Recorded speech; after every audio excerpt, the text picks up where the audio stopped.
네, 이 법문 들으시는 모든 분들이 모든 재앙을 소멸하고 소원을 성취해서 부처님 전에 복 많이 짓기를 기원하면서 오늘 그저 건강경 정리 세 번째 시간 말씀드리도록 하겠습니다.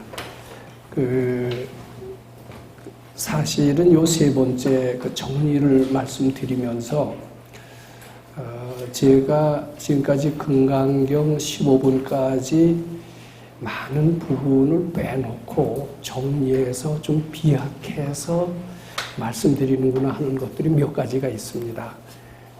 오늘 그것을 중점적으로 말씀드려 보도록 하겠습니다. 요 유인물에 있는 순서대로 말씀을 드리는데요. 유인물 그 말씀드리기 전에 우선 제가 몇 가지 질문을 좀 드려보도록 하겠습니다. 그냥 마음속으로만 한번 대답해 보세요. 그리고 내 대답이 과연 맞았나 틀렸나 나중에 한번 검토해 보세요. 단지 그 대답은 지금까지 건강경 가르침을 비추어 보건대 맞는 대답인가 혹은 잘못된 대답인가 그것을 나중에 검토해 보라는 그런 말씀입니다. 이제 첫 번째 질문은 이 고난, 우리는 고난 속에서 살고 있습니다. 고난은 어째서 생기며 생기며입니다. 어떻게 하면 없앨까? 이제 요것에 대한 대답을 한번 생각해 보시되, 다른 데서 들었던 방법으로 해답을 구하시지 마시고요. 이 건강경 강의 한 6개월 들으시지 않았습니까? 6개월 들은 것을 바탕으로 한번 어떠한 대답이 될 것인가, 이것을 생각해 봐 주기 바랍니다. 그 다음에 두 번째, 무지와 무능은 어째서 생기며 어떻게 하면 없앨까? 이제 두 번째 질문입니다. 그 다음에 이제 세 번째 질문은 각종 번뇌망상은, 이 번뇌망상 속에는 이제 근심걱정이 다 포함되어 있어요. 근심걱정. 어째서 생기며 어떻게 하면 없앨까? 요것을 바로 대답하실 수 있어야 됩니다. 자, 생각해 보셨습니까?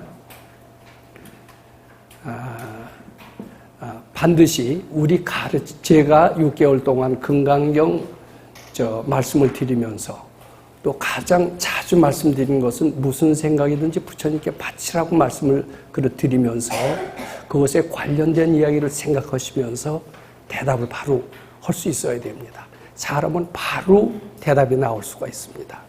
그런데 이 대답은 지금 이렇게 말씀하시니까 여기에서만 맞는 이야기지 밖에 나가서는 틀린 이야기가 아니냐. 여기 6개월 강의 들은 것을 바탕으로 해서 이야기하는 것은 참 진리가 아닐 수도 있다. 이런 생각을 하실 수도 있을 겁니다.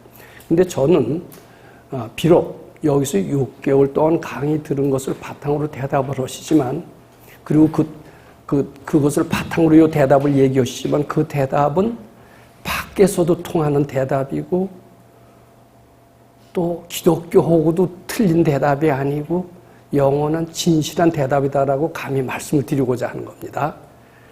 자, 제가 여기서 일일이 묻지 않고 제가 이렇게 묻고 대답을 여기서 다시 말씀드립니다. 고난이 어찌해서 생기느냐 하면은요, 우리가 부처님과 함께 있지 않기 때문에 생깁니다. 확실합니다.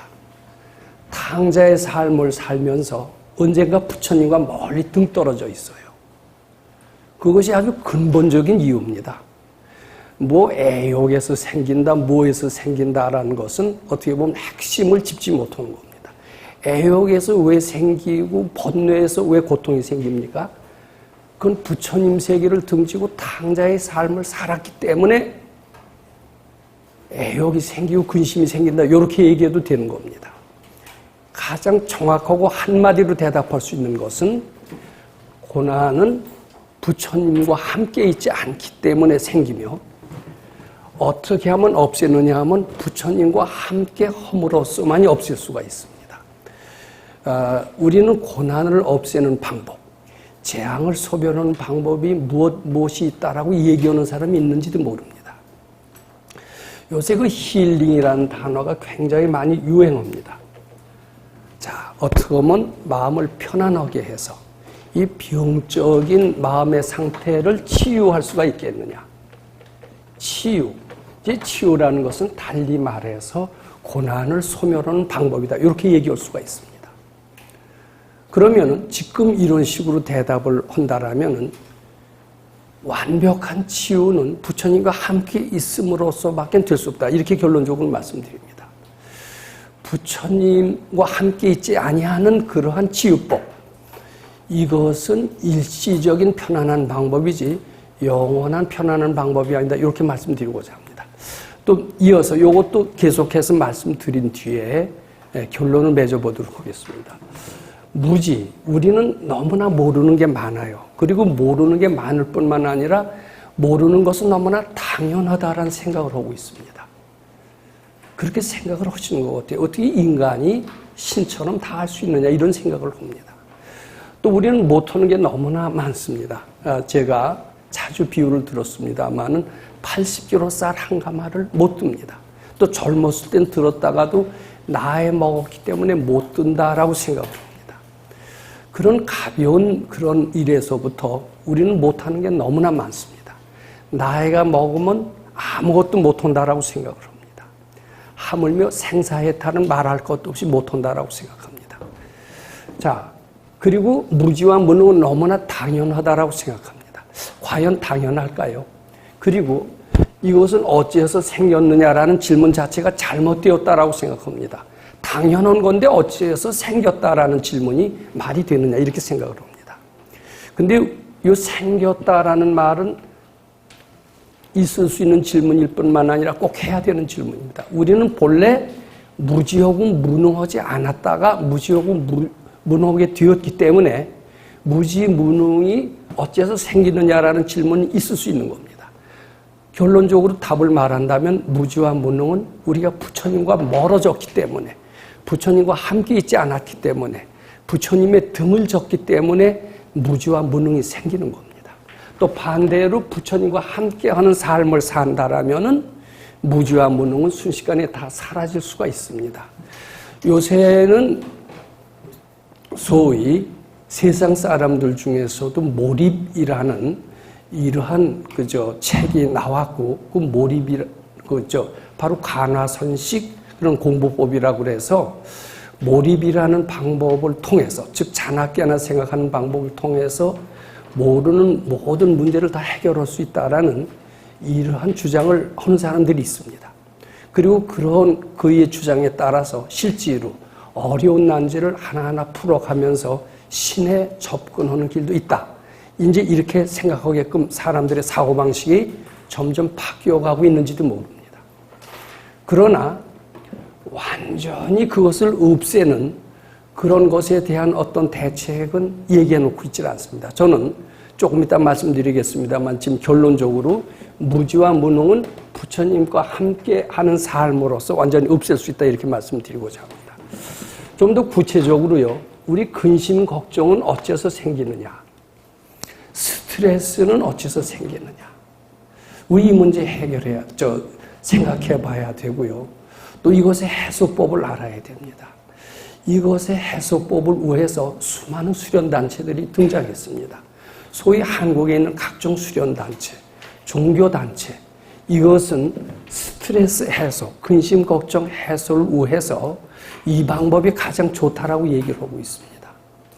그런 수도 단체에서는 근심 걱정이나 번뇌망상이 어째서 생겼는지 거기에 어떻게 답을 하는지 저는 모릅니다. 저는 여기서 답하고자 하는 것은 우리가 부처님과 먼 삶을 살았기 때문에, 당자의 삶을 살았기 때문에, 부처님과 함께하지 않았기 때문에 각종 번뇌망상이 생기고 근심 걱정이 생기고, 따라서 이것들을 완전히 없애는 길은, 완전입니다. 완전히 없애는 길은요, 소위 세상의 방법, 각종 수련법으로서 안 된다고 봅니다. 각종 수련법으로서 어느 정도 완화가 되고 감소가 되는 것처럼 보일지도 모릅니다. 완화가 되고 감소가 되는 것은 부분적인 해소일 뿐이고 또 조금 있다 그것이 또 드러납니다. 완전한 해소법은 아닙니다. 완전한 해소법은 즉 완전히 없앨 수 있으려면은 그것은 부처님과 함께 하는 삶을 통해서만이 없어질 수 있다. 이렇게 말씀드리고자 합니다. 그러면 이것은 네 주장이냐? 이렇게 얘기를 하실 겁니다. 제 주장이 아니라 근거가 있어요. 어디에 근거를 두고 있느냐 하면 오늘 말씀드리고자 하는 금강경 3분에 그 근거를 두고 있다. 이렇게 말씀드립니다. 금강경 3분에 수보리 존자가 묻습니다. 부처님이시여, 어떻게 하면은 이제 우리가 안호 따라 삼약삼보리 마음을 냈어요. 부처님처럼 되고 싶은 거예요. 중생적인 삶을 살다가 불자로서 새롭게 태어나고자 한다라면은 어떻게 그 마음을 머무르며 어떻게 그 마음을 항복받겠습니까? 여기 이런 질문에 대한 대답으로서 금강경 시작이 되는 겁니다. 근데 부처님께서 뭐라고 얘기하시느냐면 금강경 3분에 딱 그 핵심을 딱 지적합니다. 모든 중생들이 있다. 소유일체 중생지류. 그러면서 양난생, 난생, 태생 쭉 하면서 태생입니다. 요것을 어떻게 하라고 그랬느냐면 무여열반에 들게 하라고 그랬습니다. 무여열반. 요것이 고통의 세계, 무지무능의 세계를 완전히 청산하고 영원히 청산하고 밝고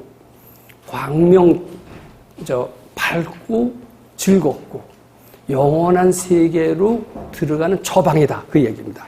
근데 요 처방을요, 요 무여열반은 번뇌를 완전히 없앤다라는 뜻입니다. 무여열반은 하나도 남김없이 소멸한다는 뜻입니다. 열반은 완전히 정멸이라는 뜻입니다. 완전히 없애는 겁니다. 근데 완전히 없애는 요것을 어떻게 해석을 하냐면 부처님 세계라고 하는 게 맞습니다. 또는 부처님 해도 됐습니다. 무여열반을 부처님으로 다 해석을 한다는 데는 불교 학자나 스님들도 이론이 없는 것 같아요. 즉 부처님 광명을 받지 않으면 번뇌라는 것은 없어지는 게 아니다. 제가 좀 다른 표현을 하겠습니다. 예를 들겠습니다. 너희들이 번뇌를 없애려고 다른 종교를 빗대서 얘기해서 죄송합니다만은 예수님 믿고 아무리 그래 봐도 안 된다. 이거 죄송합니다. 그것이 사실이 아닐 수는 있어도 제가 비유를 하기 위해서 그렇습니다. 또 이 번뇌 망상, 또 근심 걱정, 무지무능 이런 모든 괴로움, 부자유한 것을 다 없애기 위해서 세상 사람들이 좋다는 방법이 뭐냐? 저는 한국에도 여러 가지 수도법이 있습니다만 그 구체적으로 일컫지 않겠습니다. 그런 것 해서는 부분적으로 조금 완화가 되고 없어질지는 몰라도 그건 완전한 해소법이 아니다. 완전히 해소해서 부처님 세계로 들어가려면은 즉 무여열반에 들게 해라.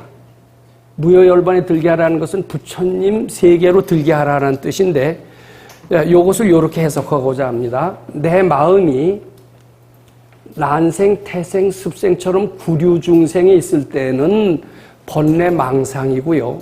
고통이고요. 무지무능이고 이렇습니다. 그런데 내 마음이 요 부처님 세계로 들어가면은 완전히 없어진다. 이런 뜻으로 해석을 하고자 합니다. 자, 즉 금강경 3분에 제가 말씀드린 고난은 어째서 생기며 어떻게 하면 없애느냐를 답을 했다라고 말씀드립니다. 즉 고난은 우리 마음이 중생세계에 있기 때문에 고난이 생깁니다. 달리 말해서 부처님과 멀어졌기 때문에 생기는 겁니다. 탕자의 삶을 살기 때문에 생기는 것이다. 이렇게 답할 수가 있는 겁니다. 반대로 어떻게 하면 완전히 없애느냐? 다른 방법으로 하면 안 된다. 반드시 부처님, 네 마음이 부처님과 함께 있어야 된다. 그런데 요새 제가 이 부처님과 함께 있어야 된다라는 그런 이야기는 부처님께 자꾸 바치려고 하다 보니까요. 늘 바치려고 하다 보니까 내 마음이 부처님과 늘 함께 있는 것을 느낍니다. 굉장히 마음이 위축이 되고요. 외롭고요. 두려울 때 그 생각을 얼른 바치면요. 괜히 부처님이 함께 있는 것처럼 느껴져요. 그러면서 든든해요. 천하에 전지전능하신 부처님과 함께 있으니 내가 두려울 게 뭐 있느냐. 착각이라고 해도 좋습니다. 그렇게 느껴지면서 두려움이 사라집니다. 이것은 올라오는 생각을 자꾸 바친 결과입니다. 그래서 고난이라는 것은 부처님과 함께하면 없어진다라는 것은 금강경 3분에도 그렇게 지적을 했고 저도 그렇게 느끼게 됐던 겁니다. 그래서 늘 부처님과 함께하는 삶을 삽시다. 내 개인적인 삶을 삽시다. 살지 말고 내 이기적인 목적을 달성하기 위해서 살지 말고 부처님 뜻대로 삽시다. 부처님과 함께하는 삶을 삽시다. 제가 만약 그러고 다녔는데 가만히 보니까 기독교인들도 똑같이 얘기를 하더라고요. 저 기독교에서 배운 거 아닙니다. 하나님 뜻대로 삽시다. 그랬는데요. 제가 어느 스님을 거론해서 죄송합니다만은 얼마 전에 보니까 능인선원의 지광 스님이요. 법문을 하시는데 우리 부처님과 함께하는 삶을 삽시다. 이렇게 얘기를 하세요. 근데 그분은 그 출처가 어딘지 모르겠어요. 그분은 가톨릭을 믿었다가 이제 불교로, 저는 뭐 능인선원에 가서 법문을 들어본 적이 없는데 BTN이나 이런 데 보면 BBS요. BBS에 그 스님 법문이 잘 나오더라고요. 하도 유명하다고 그래서 어떻게 법문을 하는가 이렇게 들어봤더니 부처님과 함께하는 삶을 산다고 그래요. 근데 제가 한번 묻고 싶어요. 그 말 어디 독창적으로 만들어내신 거예요? 금강경에서 나온 거예요? 천주교에서 돌았다니까 천주교에서 꼬은 거예요. 저는 금강경에서 나왔어요. 근데 그분도 그런 얘기를 하시는데 아마 일부 큰 스님들 중에는 그건 불교의 정통성과는 틀리다. 아마 이럴지 모릅니다만은 그러면 다른 방법으로 고난을 어떻게 하면 없앨 수 있을까? 대안을 좀 제시하라라고 저는 말씀드려보고자 합니다. 저는 지금 여기서 그런 논의를 하고 싶지는 않고요. 즉 모든 고난은 부처님과 함께 있지 않음으로써 생긴다. 이 맛을 강조하고 싶고요. 부처님과 함께하는 삶을 산다라면은 모든 고난은 다 사라진다. 이렇게 결론적으로 말씀드리고 싶습니다. 그리고 그 근거는 금강경 3분에 있다. 악의 영임 무여 열반하야 이멸도지하리라. 이제 그것은 우리 마음이 난생, 태생, 습생 이런 구류 중생이 있지 않고 부처님 세계에 있다라면은 이런 번뇌망상들이 완전히 없어지면서 부처님이 된다. 이렇게 해석하고자 하는 겁니다. 즉, 이것을 또 달리 표현한다라면 부처님께 바치는 방법이야말로 모든 번뇌망상을 근본적으로 없애고 밝아진 길이다. 이걸 좀 달리 얘기해요. 다른 방법은 완전히 없애는 방법이 아니다. 무여열반 방법이 아니다. 뭐가 찌꺼기가 남는다. 유여열반이다.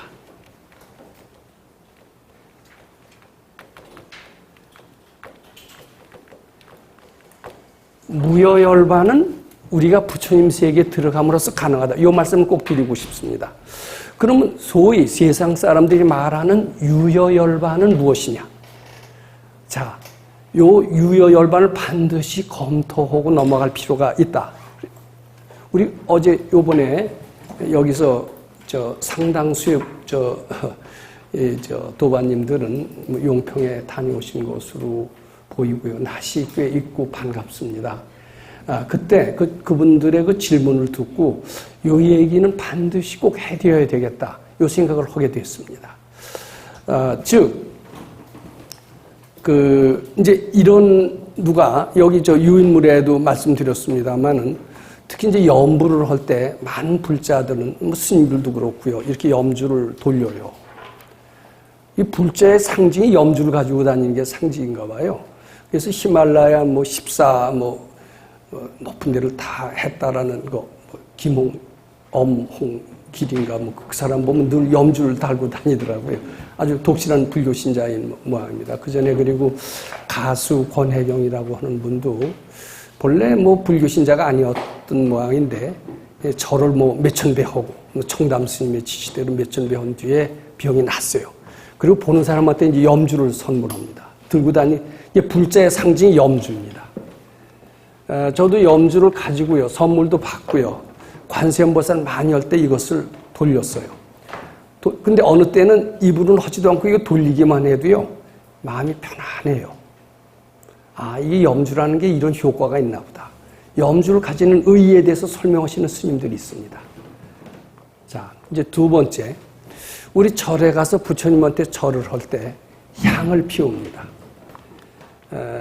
향을 피우면 그 향 냄새가 참 좋습니다. 아주 마음을 안정시키는 효과가 있는 것 같아요. 게다가 좀 습기가 있고요. 게다가 모기까지 있으면요 향의 필요성을 더 느낍니다. 그래서 향을 딱 피웁니다. 향도 좋은 향이 많죠. 아주 고급 향을 피우면요 뭐 불경을 안 입고 염불을 안 해도 마음이 저절로 편해집니다. 그래서 을에 우린 향 피는 것은 불자에 꼭 해야 될 도리다라고 이렇게 주장하는 사람까지 있습니다. 저는 가끔 금강경을 읽거나 뭐 할 때는 향을 전혀 피우지 않았는데도 향 냄새가 물씬 나는 체험을 여러 번 합니다. 심지어는 제가 소사에서요 그 쇠똥을 그 목장입니다. 거기는 아주 지저분하고 쇠똥이 많은데 쇠똥을 치는 거기에서 향 냄새가 날 리가 없습니다. 근데 거기서도 금강경을 읽으면요 어느 때 향 냄새가 주위에서 진동을 해요. 야, 이 향은 불자하고 불가분의 관계가 있다 이런 생각을 가끔 합니다. 자, 그런데 제가 또 질문을 드립니다. 어떤 분이 야, 꼭 염불을 할 때 염주를 들리는 습관을 갖지 말아라. 또 부처님 앞에 절할 때 반드시 향 피는 이런 습관을 갖지 말아라. 이제 이렇게 얘기하는 분이 있다라고 한번 가정해 봅시다. 그런 소리를 들으면 대부분의 불자는 너 불교의 근본을 뭐 모르는구나 하고 상당히 경우에 따라서 노발대발 하실지도 모릅니다. 어떻습니까? 그 얘기 들으면. 염주 돌리지 마라. 또 향 피우지 마라. 이런 소리 들으면 불쾌하고 불자답지 않은 소리처럼 그게 들리십니까? 또는 뭐 아무렇지도 않으십니까? 예, 근데요, 확실히 염주를 돌리면 마음이 안정이 되고요. 향 피우면 마음이 안정이 되는 건 사실인데 그 안정은 어디서 얻은 안정입니까? 이런 염주 돌리는 것을 통한 안정입니다. 그 사람한테 염주를 빼었다라고 가정을 합니다. 그러면 순간적으로 모든 안정은 다 잊어버립니다. 그럼 염주를 통해서 얻은 안정, 이것은 완전한 안정이 아닙니다. 그렇게 해서 안정을 얻는 습관을 얻었다라면은 이거는 번뇌가 완전히 없어진 것이 아니라 일시적으로 눌려져 있었다. 이렇게 얘기할 수밖에 없는 겁니다. 이런 방법으로 마음의 평화를 얻으려고 하지 말아라. 이렇게 밝은 일은 얘기하십니다. 그래서 저희들은 염주를 돌리지 않습니다. 또 향을 피우는 마음이 안정이 되는 수가 있습니다. 이런데 습관이 되는 그런 사람이 있습니다. 어디를 가지고 다니더라도 반드시 향을 가지고 다닙니다. 산속에 가서 경을 읽거나 염불을 할 때 미리 불상은 안 계시더라도 불상 대신 향을 딱 펴놓습니다. 그럼 부처님과 함께 계시는 것 같은 느낌이 들면서 마음이 편안해집니다. 자, 그 사람한테 향을 확 뺏었다라고 생각을 해봅시다. 그러면 순간 싹 불쾌해지면서 마음의 안정을 잃을까요? 안 잃을까요? 그러면 그 사람이 얻었다는 마음의 안정, 마음의 안정은 바로 향 때문에 된 겁니다. 향을 통한 수도법까지 생길지도 모릅니다. 염주를 통한 수도법이 생길지도 모릅니다. 이런 수도법은 번뇌를 완전히 없애는 수도법이라고 할 수가 없기 때문에 이런 것들을 유여열반이다 이렇게 말씀드리고자 하는 겁니다. 그래서 도인은 이런 유여열반의 가르침에서는 멀리 떠나라 이렇게 얘기를 합니다. 우리는 향을 될 수 있는 대로 피지 않으려고 합니다. 근데 실제로 이거 수도하시는 분인데 이 얘기는 정말 듣기 어려우신 얘기가 될 것 같습니다. 어떤 분들이 제가 이제 그 목장에서 지저분한 쇠똥을 치면서도 경을 읽을 때 향 냄새를 물씬 맡았다는 이야기를 조금 전에 드린 적이 있습니다. 왜 그럴까요?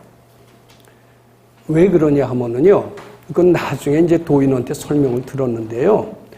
왜 이런 지저분한 마구간에서도 향 냄새가 나느냐? 경만 읽었다면 향 냄새가 납니다. 왜 나느냐 하면은 여러 생, 이게 전생을 꼭 인정을 해야 됩니다. 듣기 싫더라도. 저는 우리 선생님은 아마 전생을 훤히 꿰뚫어 보신 분인가 몰라도요. 전생 이야기를 아주 금생처럼 자연스럽게 합니다. 거기 소들이 많이 있었지만은 소들한테 소라고 그러질 않습니다. 그라고 그럽니다. 소라고 이름 짓지 않습니다. 금생에는 비록 소 껍질을 받아 갖고 왔지만 바로 그 전생은 소가 아닐 수 있습니다. 경우에 따라서는 큰 스님일 수도 있기 때문입니다. 그래서 소라는 명칭을 붙이지 않습니다. 가끔 전생 이야기를 하는 것이 습관이 돼서 우리는 전생이라는 것은 아주 생활화되어 있는 그런 그 수도의 삶을 4년간 살았습니다. 그런데 대개 지금까지 여러 생 스님 노릇을 하면서 대개 경을 읽을 때는 향을 폈다라는 겁니다. 경을 읽고 정성을 들일 때마다 향을 폈다라는 겁니다. 근데 이제 금생에요. 비록 이런 목장 같은 데서도 향을 피게 되면은 그때 정성 들였을 때 마음 상태와 똑같은 상태가 된다라는 겁니다. 그 이제 물리학에서는 이제 공명이라는 말이 있습니다. 리조넌스. 옛날 그때와 똑같은 마음의 상태가 될 때는 그때 느꼈던 것과 똑같은 것을 느끼게 된다라는 겁니다. 전생에 향 피워놓고 정성을 들였을 때, 정성을 들이고 금강경을 읽었을 때 늘 향을 피워놓고 향 냄새를 맡았듯이 금생에도 전혀 시간, 공간 다 떨어져 있지만은 금강경을 읽고, 경을 읽고 그럴 때는 전생에 그 마음이 되면서 그때 그 분위기를 그대로 체험한다라는 겁니다.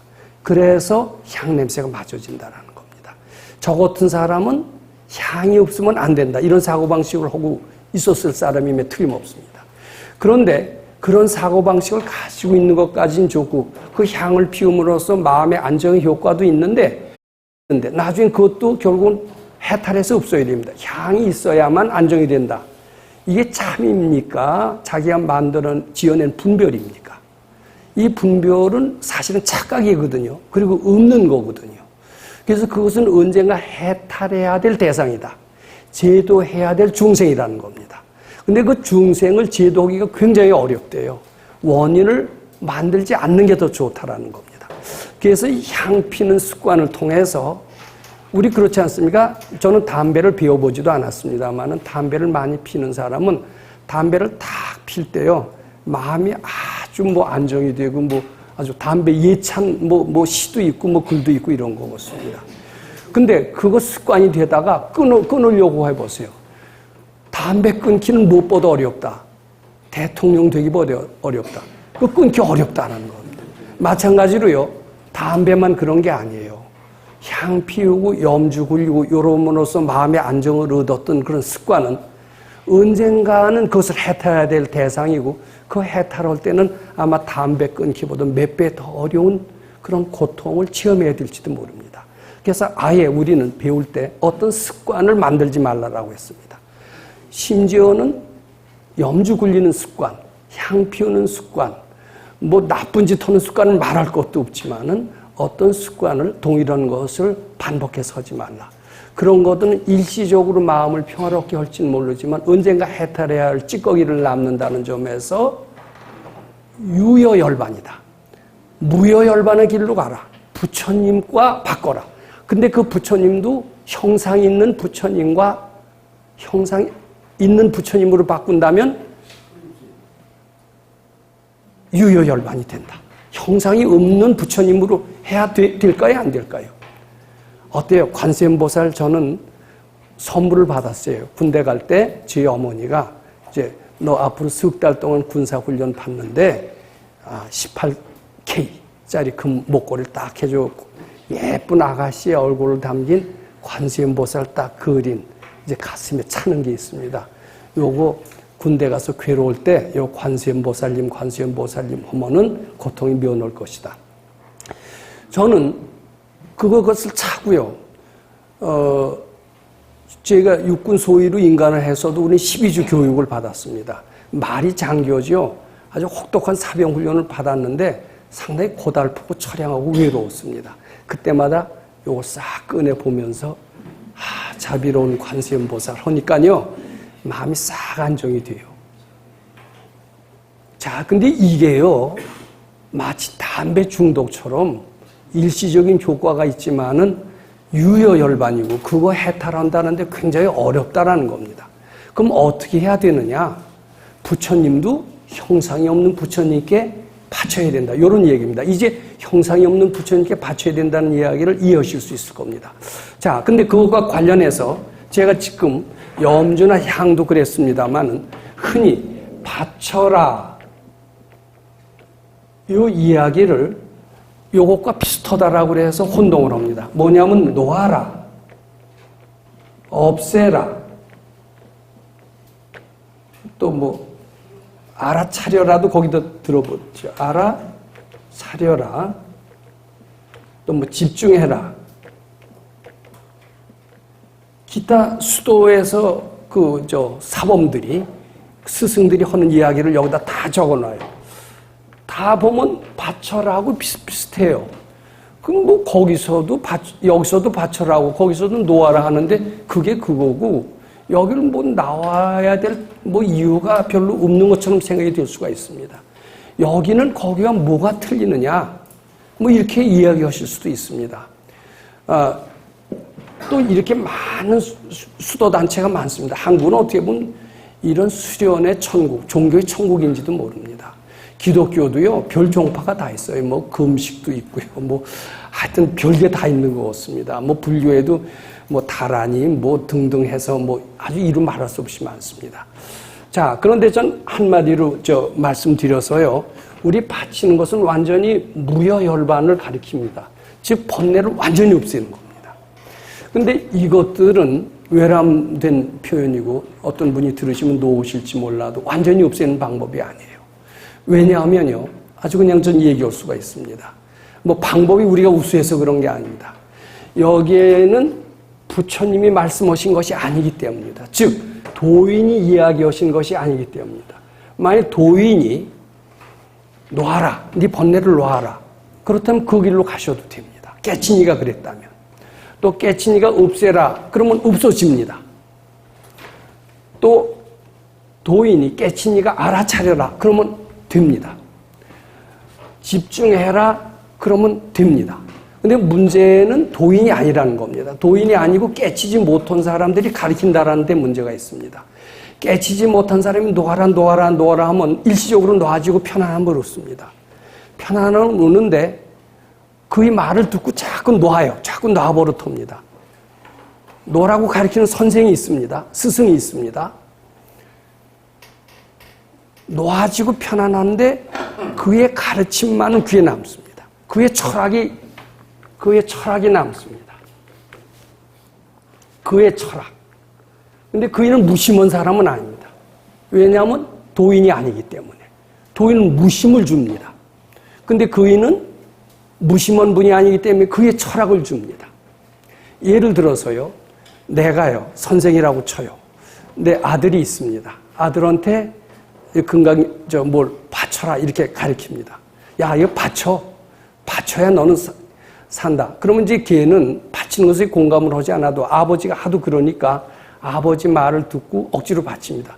부처님께 바쳐라 뭐 이렇게 말 안 하고 이제 놓아라 이렇게 하면은 아버지 말 듣고 놓습니다. 놓음으로써 약간 편안해지만은 놓는 동시에 왜 놓느냐? 아버지가 놓으라고 그래서 놨다. 아버지의 철학이 그 안에 심깁니다. 아버지의 선입견이 아들한테 당깁니다. 그것은 일시적으로 마음의 평화를 얻지만은 새로운 해탈해야 될 어떤 거리가 또 하나 남는다라는 겁니다. 그렇기 때문에 완전히 번뇌를 없애는 것이 아니다. 이렇게 말씀드리고자 합니다.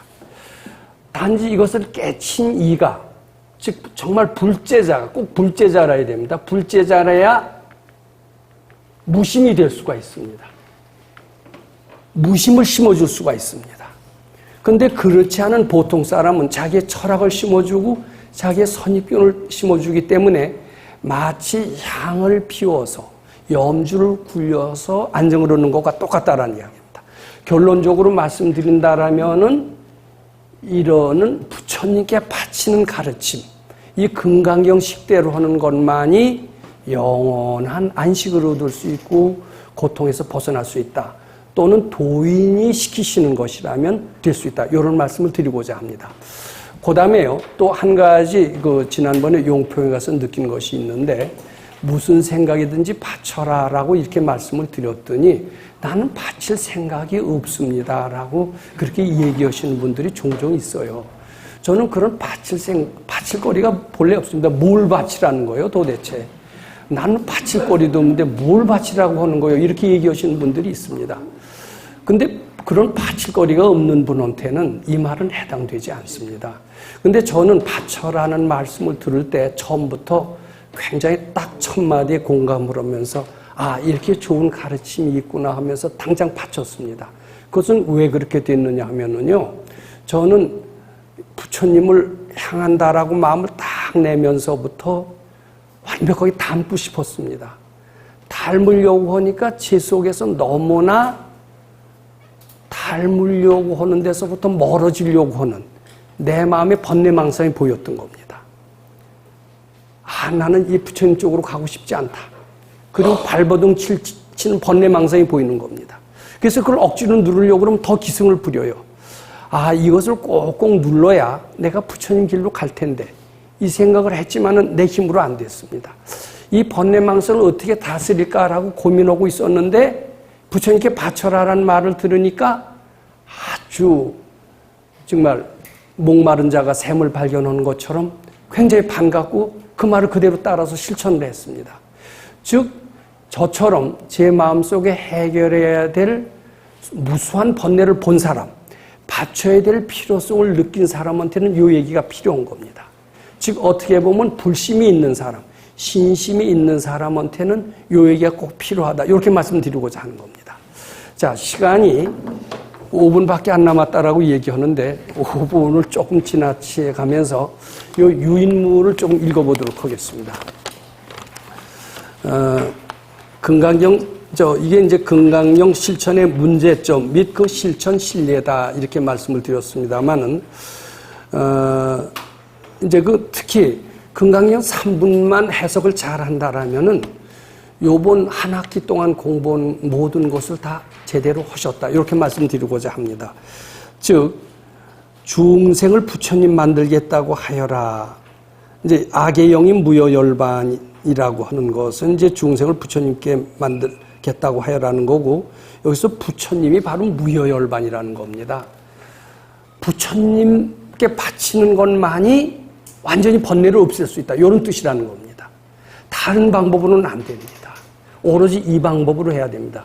금강경 8분에 일체 재불과 급재불 안혹 따라 삼약삼머리법이 개정차경이 출인이라고 그랬어요. 모든 부처와 밝아지는 방법은 부처님께 바치는 법으로서 이룩할 수 있다. 즉 부처님과 함께함으로써 이루어질 수 있다. 이런 이야기입니다. 또 기독교 얘기를 합니다만 기독교인들은 이 얘기를 서슴지 않고 합니다. 왜 우리 고난이 생겼느냐. 하나님과 함께하지 않음으로써 고난이 생겼다. 이렇게 얘기를 합니다. 우리는 꼭 부처님을 향해야 됩니다. 내가 하는 수도법은 다 틀립니다. 깨치지 않은 이가 지시하는 수도법은 다 틀립니다. 일시적인 안식, 일시적인 휴식일 뿐입니다. 영원한 휴식, 허무는 부처님께 향해야 됩니다. 그래서 불교가 종교가 돼야 된다는 겁니다. 종교가 되지 않고 수련이 되어서는 유효열반이 될 수밖에 없다. 이런 말씀을 드리고자 하는 겁니다. 그래서 그 참고를 보세요. 놓아라, 없애라, 맡겨라, 알아차려라, 집중하려라는 도인이 정한 법이 아니기에 분별망상을 전부 소멸하지 못한다. 여기 도인이라는 것은 부처님의 제자라는 뜻입니다. 예를 들어서 도교에서 깨쳐서 도인이 아닙니다. 반드시 무심이 된 분, 부처님의 세계를 체험한 분, 이렇게 말씀드리고자 합니다. 도인이 이야기하시는 가르침이 아니라면은 번뇌를 없앨 수가 없습니다. 도인이 얘기를 한다면 부처님 세계에 들어감으로써 번뇌를 없앨 수 있다. 이렇게 말씀드리고자 합니다. 그 다음에 이제 질문 보면 어떤 사람이 마음을 닦는데 염주를 굴리며 염불하지 마라. 부처님께 예배할 때 반드시 향을 피운다고 하지 말라면 이 사람은 불법과 반대되는 가르침을 펴는 사람인가 그랬는데 그렇지 않다라는 이야기입니다. 그 다음에 이제 소유일체 중생지류에 요것은 신심이 깊은 사람은 자기 마음속에 바칠 것을 보고 바칠 필요를 느낍니다. 그리고 그걸 가지고 있으면 재앙이 되는 것을 느낍니다. 이런 사람한테만 바쳐라라는 얘기가 통하죠. 그냥 멀쩡한 사람한테 바치라고 그러면요. 나 바칠 거 하나도 없다라고 그럽니다. 올라오는 생각도 느끼지 못한다라고 그럽니다. 이게 우선 바칠 거리가 발견된다라는 것 자체가 불교의 필요성을 느끼고 공부할 소질이 있다. 이렇게 말씀드리고 싶고요. 소유일체 중생지류에 하는 것은 모든 중생이 아니라 자기 눈에 띄는 그런 중생, 자기 마음에서 올라오는 또 꼭 해결해야 될 필요가 있는 그런 번뇌망상을 의미한다. 이렇게 말씀드리고자 합니다. 그 다음에요. 실무중생이 등멸도자라고 하는 겁니다. 시간이 지나서 이 얘기를 좀 간단히 좀 드려보고자 합니다. 저한테 요번에 용평에 가셔서 여러분들이 이런 질문을 했습니다. 참, 꼭 똑같지는 않습니다. 이제 비슷하게 이제 이런 용평뿐만 아니라 저는 그런 질문을 늘 받습니다. 이 재앙을 소멸하려면 부처님께 바치면 돼요? 이렇게 묻습니다. 또 소원을 성취하려면 부처님께 바치면 돼요? 그러면 저는 될 수 있죠. 이렇게 대답을 합니다. 또 저는 그런 경험이 있기 때문에 부처님께 바침으로써 재앙도 소멸이 되고 그리고 소원을 성취한 경험도 있고 그렇습니다. 그래서 이제 그렇게 대답을 합니다. 근데 이제 그렇게 묻는 사람, 그래서 또 묻습니다. 그럼 재앙 소멸하고 소원 성취가 되면 그 다음에 뭐 할 겁니까? 이렇게 물으면요. 한번 그렇게 질문을 하실 수 있잖아요, 저한테. 그럼 바치면은 재앙 소멸되고 소원 성취됩니다. 이렇게 대답을 합니다. 이제 제가 대답을 했다라고 가정해요. 그러면서 제가 또 묻습니다. 제가 그럼 시키는 대로 한 100일만 하면 틀림없이 재앙 소멸되고 소원 성취됩니다. 그리고선 또 묻습니다. 재앙 소멸되고 소원 성취되면 이제 그 뒤는 어떻게 하실 겁니까? 라고 물으면요. 여기 안 그러신 분도 있을 거예요. 당신 시키는 대로 했기 때문에 당신 은혜를 갖기 위해서 나머지 여생은 다 부처님 전에 좋은 일만 하겠습니다. 뭐 이러시는 분들도 어쩌다 있겠죠. 근데 대부분은요, 재앙 소멸하고 소원 성취가 되면은, 자, 나는 다른 사람한테 좀 자랑도 하고, 뭐 큰 소리도 치고, 그동안 못된 한도 풀고, 이렇게 얘기하는 수가 참 많습니다. 근데, 이제, 그건 나쁘지도 않고 되게 그래요. 그게 어떻게 보면 정답인지도 모릅니다. 지금 내가 재앙이 너무나 많아서 그렇지, 너무나 외로워서 이렇지, 즉, 가난에 쪼들려서 그렇지, 가난만 면해봐라. 내가 하고 싶은 거 다 하고 다닌다. 세계 각국 여행도 하고, 예쁜 여자하고 데이트도 마음대로 하고, 등등. 그런 자기 욕망을 마음껏 피겠다라는 그런 발상을 하는 게 대부분입니다. 근데, 요거 꼭 아셔야 됩니다. 실무중생이 등멸도자라고 그랬어요. 여시멸도 무량 무슨 무변중생하되 실무중생 등멸도자라는 것은 재앙소멸하고 소원성취하는 것은 부처님 세계에 들어가기 위해서 필요한 겁니다. 그래서 재앙소멸하고 소원성취를 한다면 부처님께 감사하면서 부처님 들어가는 일에 더더욱 매진해야 된다. 재앙소멸하고 소원성취 위해서 바치는 것으로서 재앙소멸 소원성취 됐고 그 뒤에는 다른 이기적인 목적을 달성하기 위해서 다른 일을 한다. 영어도 배우러 다니고 해외여행도 다니고 이런다. 이렇게 얘기를 한다라면은 이 사람은 자기 이기적인 목적을 달성하기 위해서 이 금강경 공부를 수단으로 이용한 거고 그 사람은 이것을 종교라고 얘기하지 않을 겁니다. 수련을 통해서 내 목적을 달성했다라고 얘기하는 겁니다. 근데 그렇게 하면은 그것이 오래 가지도 않을 뿐만 아니라 유효열반이 되고 말 뿐만 아니라 거꾸로 더 큰 재앙에 빠질 수가 있습니다. 반드시 이거 알아두셔야 됩니다. 금강경 3번의 실무중생 등멸도자를 이야기하신 것은 이것이 재앙 소멸의 송취 효과도 있지만 그것을 하기 위한 것만이 아니다.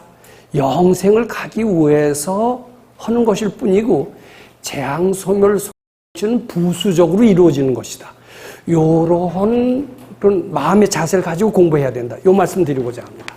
자, 요거 자세한 건 읽어보시기 바랍니다. 10분 쉬었다 다시 계속 말씀드리도록